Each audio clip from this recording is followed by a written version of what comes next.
예배 중에 성경 봉독 순서가 있죠. 그러니까 성경이 봉독될 때 별 생각 없이 지나쳐 버리는 경우가 있습니다. 예배 모양새를 갖추기 위한 정도로 우리가 성경 봉독을 가볍게 취급하는 게 아닌가 하는 생각이 들기도 합니다. 부활절이나 구국기도회 등 연합집회 때 설교나 대표 기도 순서가 아니라 성경 봉독 순서를 부탁받아서 기분이 매우 안 좋았다 하는 목사님의 이야기를 들어본 적이 있어요. 왜냐하면 자기의 이치가 좀 그 정도는 아닌데 성경 봉독 좀 낮은 이치로 그렇게 좀 생각을 했던 것 같아요. 목사님들뿐만 아니라 우리 일반 성도님도 그런 좀 생각을 가질 수가 있어요. 성경 봉독의 순서는 조금 더 직급이 낮은 사람이 하는 게 아닌가, 은연중에 그렇게 생각할 수 있는데, 이 목사님이 참 훌륭한 것은 참 그렇게 잠시라도 생각한 자기가 부끄러웠다. 이래가지고 목사냐 하는 생각이 들었다는 거예요. 그건 이제 고백을 한 것이 참 훌륭하죠. 왠지 성경 말씀은 좀 어렵고 딱딱하게 생각이 돼요. 그런 인식이 우리들에게 있는데, 그래서 이 성경 봉독 순서를 좀 빨리 지나고 좀 그것을 쉽게 풀어서 설명해 주는 설교 말씀을 좀 들으려고 하는 경향이 있습니다. 이것은 썩 옳은 자세는 아니죠. 비록 다 이해가 되지 않더라도 말씀 자체에 귀를 기울이고 마음을 여는 것이 참 중요합니다. 제가 홈페이지에 매일 이제 묵상 나눔을 올리는데요. 이른 아침 시간이 좀 지나서 올려요. 제가 일부러 그렇게 합니다. 왜 그러냐 하면, 먼저 여러분들이 말씀 그 자체를 묵상한 다음에, 짧아도 괜찮아요. 짧은 시간에도 괜찮아요. 말씀 먼저 대한 다음에 그런 묵상 나눔, 이걸 좀 보기를 원해서 그런 거예요. 말씀 자체에 능력이 있고 생명이 있습니다. 지혜가 거기에 있습니다. 우리 교회 이제 예배 시에 성경 공독을 하는데 그 본문 말씀이 좀 긴 편이에요. 여러분 느끼셨죠? 짧지 않아요. 길어요. 이 성경 봉독한다는 게 사실 어렵거든요. 쉬운 것 같아도 여러분 해본 사람 알아요. 어려워요. 또 히브리 말이 계속 나와요. 이름들. 얼마나 어려운지 몰라요. 헬라어 이름들도 나오고 지명 이름도 나오는데 이거 발음하기도 참 어렵고, 또 이 성경 말씀이 그 용어들이 쉽지 않은 게 있어요. 그래서 그냥 좀 지나치는 그런 경우가 있죠. 그러나 여러분, 이 말씀 그 자체가 하나님의 숨결이고 손길임을 우리는 확신할 수 있어야 됩니다. 하나님의 말씀 자체를 흡수할 수 있는 영적 소화력을 키워가야 됩니다. 그래서 성경 말씀에 대해서 우리가 새로운 자세가 요청되는 것입니다. 오늘 우리에게 주신 말씀 통해서 이 말씀에 대한 우리의 자세 한번 점검해 봤으면 좋겠고요. 또 한 걸음 더 하나님이 기뻐하시는 그 말씀을 사랑하는 자리로 나아갔으면 하는 것입니다. 예수님께서는 광야에서 40일 동안 이제 기도하신 다음에 공생애 사역을 시작하셨죠. 예수님이 이제 가끔씩 유대 지방이나 이방인 지역에 가서 사역을 하세요. 근데 주로 어디서 하시냐면은 갈릴리 지역에서 사역을 하시는데요. 각 지역마다 돌아다니면서 천국 복음을 증거하시고 귀신 들린 자, 병든 자를 고치셨어요. 그리고 안식일이 되면 꼭 회당에 들어가셨습니다. 유대인들은 웬만한 동네에 회당을 지어서 그 회당 중심으로 신앙을 영위해 갔습니다. 이제 성전이 있는데요. 예루살렘 성전에서는 예배 드리는 거예요. 회당에서는 예배 드리는 곳이 아니에요. 회당에서 제사 드리고 하지 않았어요. 성전, 예루살렘에 있는 성전에서만 이제 제사 예배를 드렸고, 이 회당의 이제 역할은 뭐냐면 하나님의 말씀을 봉독하고 그 말씀을 강론하고, 이렇게 설교하는 거죠. 강론하고 또 서로 친교하고 그런 역할을 했던 것이 이제 회당인데요. 예수님께서 여러 이제 동네에 가셔서 회당부터 이제 들어가십니다.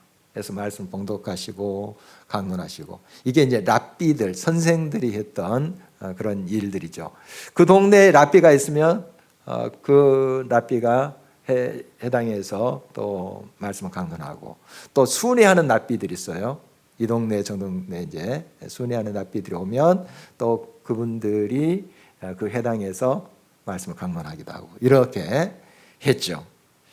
그래서 예수님은 갈릴리 지역의 여러 동네에 다니시면서 이렇게 말씀 사역을 하셨고 이제 자기 고향 나사렛에서 와서 지금 안식일을 맞아서 말씀 봉독하고 또 그 말씀을 강론하는 모습이 오늘 본문에 나와 있습니다.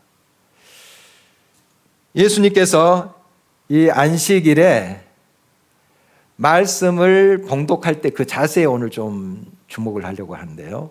본문 16절 말씀 보시겠습니다. 예수께서 그 자라신 곳 나사렛에 이르사 안식일에 늘 하시던 대로 회당에 들어가사 성경을 읽으려고 서심해 서셨다. 이 성경을 읽을 때 서셨다. 이런 말씀인데요. 물론 우리도 성경 봉독할 때 이제 서서 이렇게 하시죠. 이때 이제 회당에 그 회중들이 있을 거 아니에요. 성경 봉독자가 일어서서 성경을 읽으면 그들도 일어섰다고 그래요. 회중들도 이제 말씀에 대한 경외심, 존경을 표하는 그런 모습이죠. 그래서 온 매무새를 또 바로하고 그 말씀을 경청했다는 거예요. 이 봉독이라는 말 그 자체가 받들어 읽는다 그런 뜻 아닙니까? 이 봉자가 받들다, 높이다 이런 뜻 아니겠어요? 그래서 이제 어떤 분들은 성경 봉독하기 전에 오늘 이 말씀을 받들어 읽겠습니다 이렇게 이야기하신 분도 있죠. 받들어 읽는다. 이게 봉독이라는 뜻입니다. 바로 역시 하나님 말씀에 대한 경외심을 표현하는 것이라고 볼 수가 있습니다. 느헤미야와 유다 백성들이 바벨론 포로에서 돌아왔죠. 이때 그들의 고국은 폐허가 됐었습니다. 그래서 힘을 합해서 그 땅을 재건했죠. 그리고 불타버린 성전을 다시 지었습니다. 또 무너지고 또 성문도 불타고 아주 형편없게 된 그 성벽들을 재건하는 그들의 모습을 우리 성경에서 볼 수 있는데요. 이제 다 그 외향적인 것은 이제 갖춰졌어요. 어느 정도 성전도 지어지고 성벽도 다시 세워지고. 그런데 더 중요한 게 뭐냐 하면 마음의 성전, 그게 완전히 바닥까지 지금 내려가 있는 거예요. 마음의 성전이 불타버리는 거예요. 어떻게 이것을 회복할까? 어떻게 다시 세울까? 이 느헤미야랑 학사 겸 제사장 에스라가 이건 하나님의 말씀 위에 설 때만 가능하다. 이걸 깨달은 거죠. 그래서 에스라가 이 강단에서 새벽부터 정오까지 반나절을 서가지고 성경 말씀을 그대로 읽습니다. 봉독한 거예요. 그야말로 봉독합니다. 그 백성들이 어떻게 응답하냐면은 그 긴 시간 아닙니까? 같이 일어서서 이 말씀을 경청해요. 물론 다 이해된 것도 아니에요. 그 봉독 다음에 성경 교사들이 흩어져서 그룹별로 그걸 설명하는 내용이 이어지는데요. 다 성경이 봉독될 때 이해되는 건 아니지만 성령의 임재를 그들이 느끼는 거예요. 그리고 깨닫는 바도 있죠. 들릴 때 부딪혀오는 말씀도 있겠어요. 다 이해는 안 되지만 경청을 하면서 그 깨닫는 말씀이 있을 때 두 손을 들고 아멘, 아멘 이렇게 화답했다는 거예요. 그리고 그들이 이제 서 있으면서 또 감동이 될 때 얼굴을 땅에 대고 하나님을 경배했다. 이런 모습. 우리 이제 그 모습을 상상해 볼 수 있죠. 계속 서 있다가 막 아멘, 아멘. 또 엎드리고 일어나고 또 이런 모습을 우리가 그려볼 수가 있습니다. 바로 이 말씀에 대한 최대한의 존경을 표하고 아주 경청할 때 이렇게 응답을 할 수 있었던 것이죠.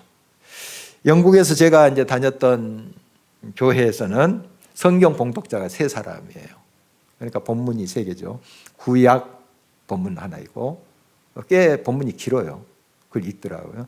그 다음에 신약도 읽고, 그 다음에 복음서를 읽으세요.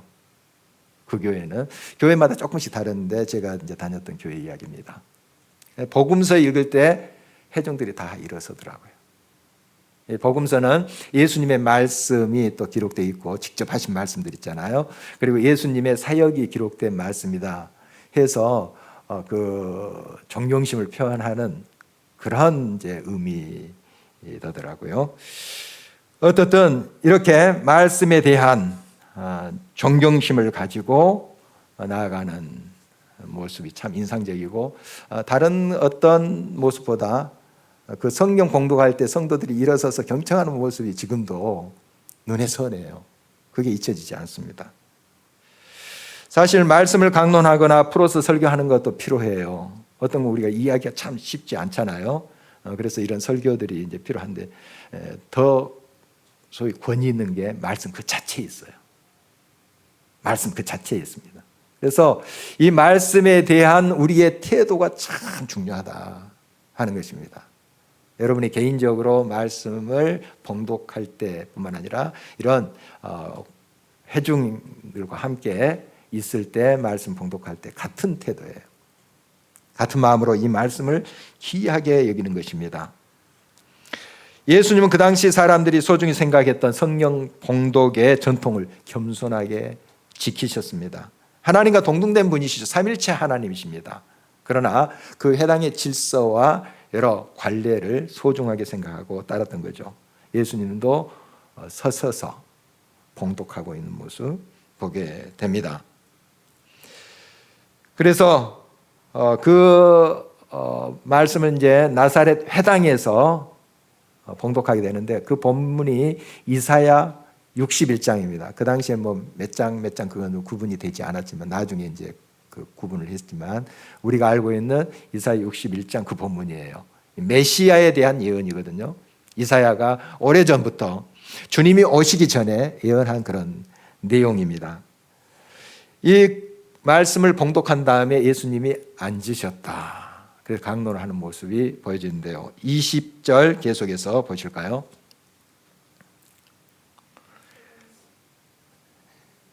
밑에 자막 해주십시오. 책을 덮어 그 맡은 자에게 주시고 앉으시니 해 있는 자들이 다 주목하여 보더라. 이 장면을 그려볼 수 있죠. 이제 예수님이 이사야서 본문 말씀을 봉독하시고 그거 이제 맡은 자에게 두루마리를 넘기시고 앉으신 거예요. 앉으셔가지고 그 말씀을 강론하시는 장면입니다. 그 본문의 말씀은 바로 성부 하나님께서 예수님을 이 땅에 육신으로 보내신 그 이유에 대해서 쭉 나와 있습니다. 메시아에 대한 예언의 말씀인데요. 주님의 성령이 우리 주님께 임했다. 그래서 가난한 자에게 복음을 증거하시고, 또 포로된 자에게 자유를, 눈먼 자에게 다시 보게 함을, 그리고 눌린 자를 자유롭게 하고 주의 은혜에, 곧 희년이죠, 희년을 선포하게 합니다. 그 영적으로 막 눌려있던 그 백성들을 자유와 해방을 주시기 위해서, 참된 구원을 주시기 위해서 성부 하나님께서 예수님 메시아를 보내셨다. 바로 오래전에 그 말씀이 지금 응하게 됐다. 예수님을 통해서 지금 그 말씀이 현실로 드러나게 됐다 하는 것을 말씀하시는 건데요. 이때까지 예수님께서는 아주 분명하게 나는 메시아야 하고 말씀하시지는 않았어요. 그러나 이런 이제 강론을 통해서 당신이 메시아로 오셨다는 것을 비춰주고 계십니다. 예수님이 메시아로 온 것을 알려주고 있었던 것이죠. 이사야가 기록한 말씀, 그 옛 역사 속에서 묻혀있던 그런 사문서가 아닙니다. 죽은 문서가 아니에요. 살아있는 말씀이에요. 살아있는 말씀. 우리가 이 성경 말씀을 보면 활자로 되어 있지만 사실 생명의 말씀이에요. 살아있다는 거예요. 굉장한 말씀이 우리 가운데 있는 것이죠. 바로 예수님은 이 점을 말씀하고 있습니다. 오래전에 이사야가 예언한 말씀이 지금 살아있는 말씀으로 지금 역사하고 있다는 것을 이야기하고 있습니다.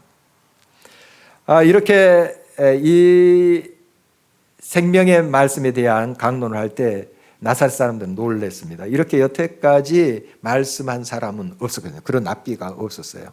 예수님은 바로 그 말씀의 현장성을 이야기하시면서 이 말씀이 지금 이 자리에 있다 본인을 이야기하는 거죠. 이걸 선포했던 것입니다.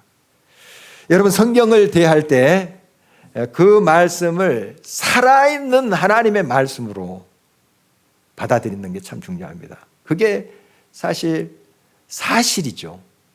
하나님의 말씀이 살아있다는 건 사실이에요. 그대로 우리가 그것을 받아들이는 게 참 중요한데요. 우리가 많이 묵상하는 말씀입니다. 히브리서 4장 12절 말씀입니다. 하나님의 말씀은 살아있고 활력이 있어 좌우의 날선 어떤 검보다 예리하여 혼과 영과 및 관절과 골수를 찔러 쪼개기까지 하며 또 마음의 생각과 뜻을 판단하나니. 아무리 살아있고 활력이 넘치는 그런 말씀이라 할지라도 받아들이는 자의 자세에 따라서 역사가 일어나기도 하고 그 말씀이 공허하게 흩어지는 소리에 또 그칠 수가 있습니다. 이것은 그 말씀 자체가 상황에 따라서 변한다는 뜻이 아니고요. 그 말씀을 받아들이는 사람의 입장에 따라서, 자세에 따라서 그 말씀이 다르게 역사한다 하는 것을 의미합니다. 하나님의 말씀을 받을 때 자기에게 주시는 살아있는 말씀으로 받기 위해서 우리는 한 가지 방법을 좀 나누려고 합니다. 올해 주신 여러분 약속의 말씀 있죠. 새벽 기도 그 말씀 나눔에도 좀 제가 언급을 했지만 여러분 하루에 몇 번씩 좀 읽으세요. 그러면 어느 정도 시간이 되면 외워져요. 이걸 꼭꼭 씹으시라는 거예요. 음식처럼. 그러면 그 말씀과 여러분이 하나가 돼요. 음식도 그렇잖아요. 잘 소화하면 그게 내 살과 피가 돼요. 나랑 하나가 돼요. 그 음식이 하나가 돼요. 흘러보는 것이 아니라 내가 되는 거죠. 참 신비스럽죠. 말씀이 그래요. 이 생명의 양식인 말씀이 그래요. 여러분 꼭꼭 소화를 해보십시오. 그러면 그 말씀이 나의 것이 돼요. 나의 것이 돼요. 놀라운 그러한 역사가 일어납니다. 그래서 이 영적 소화력이 생기는데요. 이런 이제 소화력을 가지고 다른 말씀을 또 소화해 보시도록 그렇게 하시는 거예요. 이게 묵상이에요. 그래서 여러분들이 너무 어렵게 생각하지 마시고 그 말씀 한 구절이라도 꼭꼭 씹어서 소화를 해보려고 하세요. 여러분과 하나가 되도록 그렇게 해보십시오. 그 말씀이 역사해요. 그 말씀이 우리를 변화시키고 고치시고 새롭게 하신다는 것을 경험하게 됩니다. 이 고향 나사렛 동네의 사람들 예수님이 이제 강론하시는 거 보면서 이제 놀랐습니다. 그런데 이제 딱 거기까지예요. 더 이상 좀 나가야 되는데 딱 거기에 이제 그치고 있는 것인데 예수님의 말씀을 그들이 소화하지를 않았다는 거예요.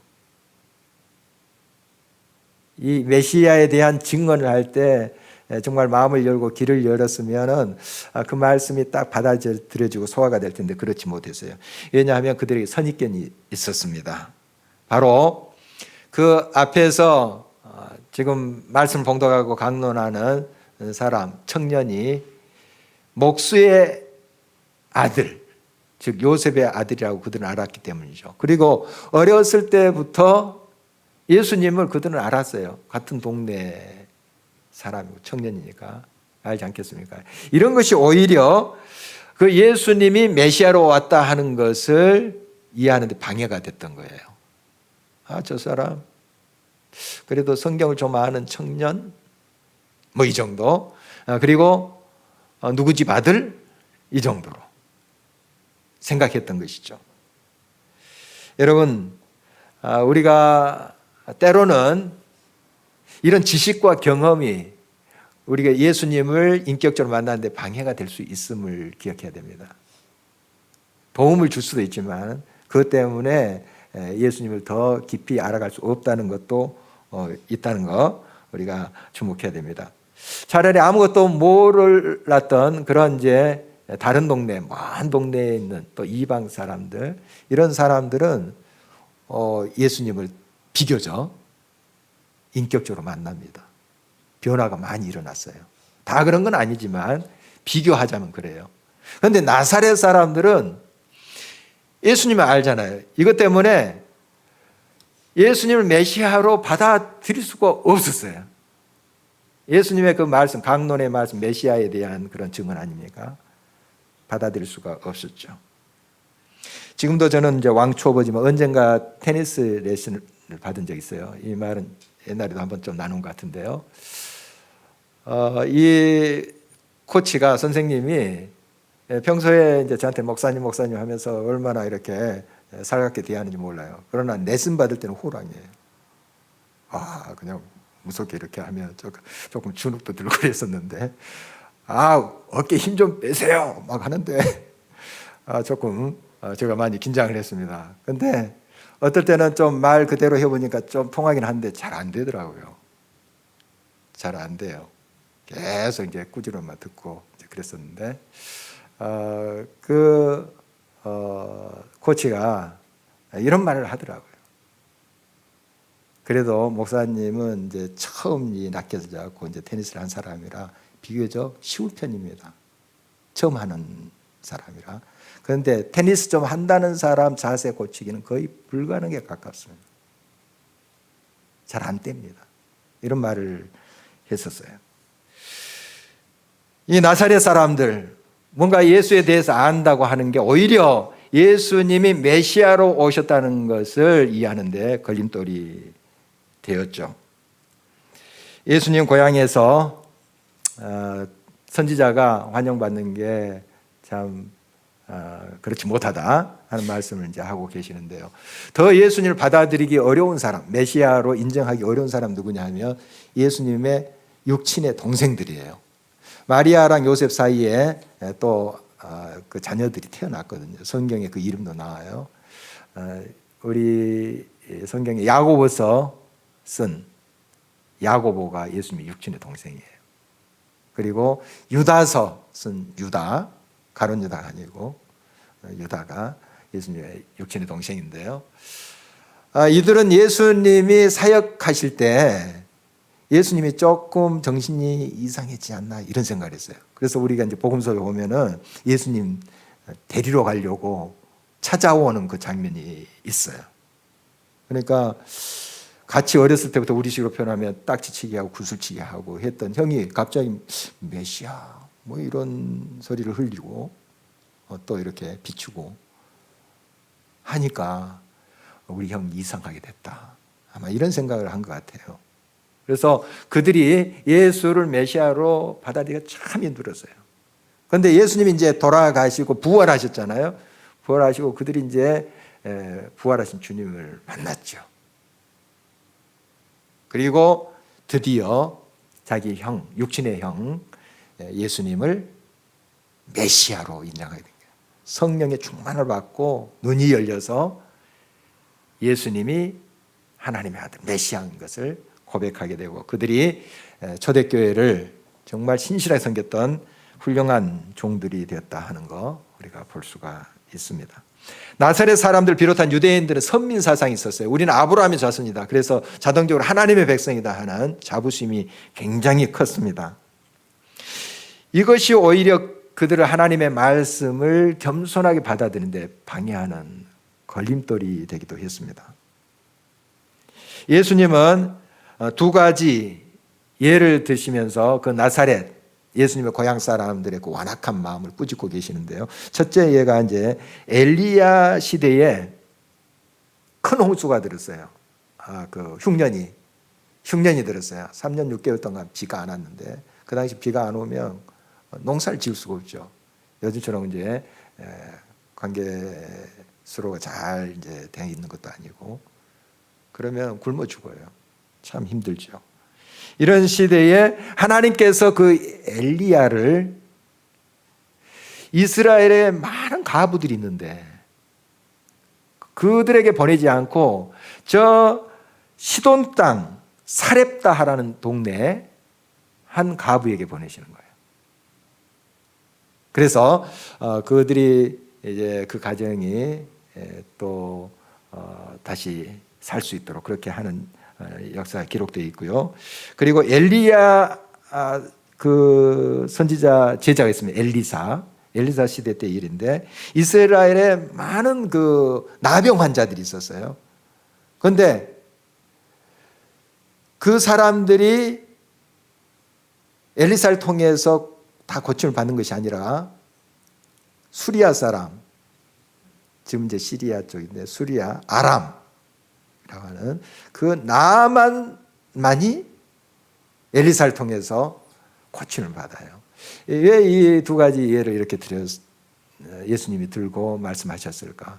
이 역사는 그 유대인들이 다 알고 있는 거거든요. 이 스토리는 다 알고 있어요. 나만 이야기, 그 사렙다 가부 이야기 다 알고 있어요. 알고 있는 것은 이제 예수님이 예를 들어서 말씀하시는데 이건 이스라엘 사람들, 나는 하나님의 백성이다, 아브라함의 자손이다, 이런 사람들은 마음이 더 완악해 가지고 지금 말씀이 오셨는데, 생명의 말씀 예수 그리스도가 오셨는데 안 받아들이는 거예요. 그런데 아무것도 모르는 듯한 그런 이방 사람들은 겸손하게 하나님을 사모하고 하나님의 말씀을 받아들인 거예요. 그래서 그곳에 역사가 일어났다는 거예요. 여러분, 그렇습니다.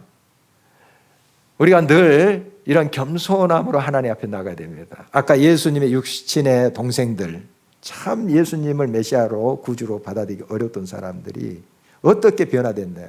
성령의 충만을 받을 때 성령의 불이 그들의 마음에 있는 모든 가시덩굴을 다 태워버린 거예요. 그래서 옥토가 돼서 말씀이 떨어짐에 그대로 아멘하고 받아들였던 거죠.